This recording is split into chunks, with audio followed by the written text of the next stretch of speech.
Hello and welcome to Bags of Action. My name's Steve and this is a 5-minute review of Terminator Salvation from 2009, starring Christian Bale, Sam Worthington and Anton Yelchin. I'll get this out of the way up front. This isn't the first time I've seen this film, and what I do remember is that mostly I came away feeling quite negative.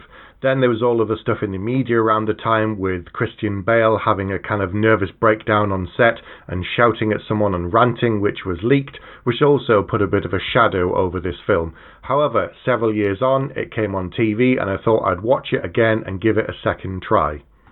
The film is directed by McG, who, to be fair, I'm not a particular fan of, but on watching this film the second time, I was actually quite pleasantly surprised. It would be 6 years after this film before we got Terminator Genesis, which on the surface looked quite good, but there again they spoilt one of the biggest twists in all of the trailers, and in the end the film came off just being okay. However, revisiting this one, there's a lot that I'd actually forgotten. The main plot isn't too dissimilar to what we've had in the past.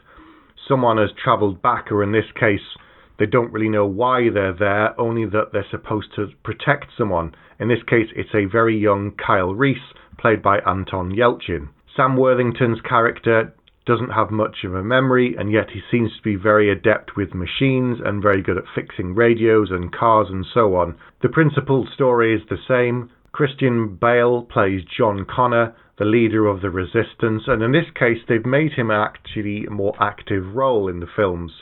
In the first Terminator film, we only got brief glimpses of him and we were told that he was a great leader over and over. And in the films that followed, we never actually saw him fighting in the future. So this was the first chance to see someone in action and understand why he inspired so many and how he was such a powerful force for good in the fight against the machines. And there are some good glimpses of that. We can see that he's an inspiring figure. We can see that he talks to people on the radio and tells them that they have to fight and that each one of them matters and is important. I was quite pleasantly surprised by all of that, and you could see why people would build a following behind such a charismatic figure. The film then falls into some familiar patterns. Sam Worthington's character, Marcus Wright, initially is working with the young Kyle Reese to help him, and then once he's been captured by the machines, he's doing his best to rescue him. Secrets then come out about Marcus, and John Connor then doesn't know if he can trust him or not, because everything is suddenly grey, whereas before it seemed so very black and white. Meanwhile, he seems to have found a way to defeat the machines, a special signal that can disable them, and more plot twists bring that full circle. There's a great small turn, a small part, played by the legend that is Michael Ironside as one of the leaders of the Resistance, who's determined to wipe them out once and for good.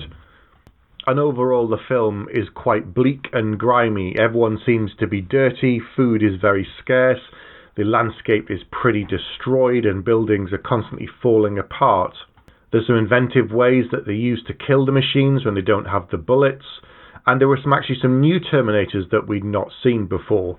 One of them that was built into a motorcycle, another one that was a bit of a weird Transformer one, and also a giant one that went around collecting up people rather than killing them, which was a bit weird, but never mind, it was something different and new.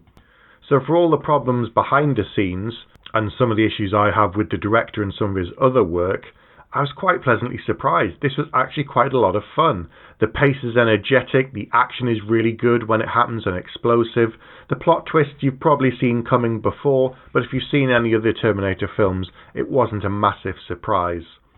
Overall, it was quite engaging, it kept me fully entertained for the nearly 2 hours runtime, and I began to wonder why I had such bad memories of it from the past.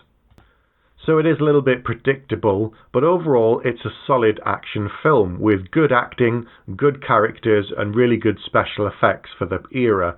There's a brief cameo by Arnie, of course, because a Terminator film wouldn't be complete without him, but his presence wasn't really missed from this film because it had a bit of a different flavour, because it was all focused in the future and there was no flashbacks to present day 21st century.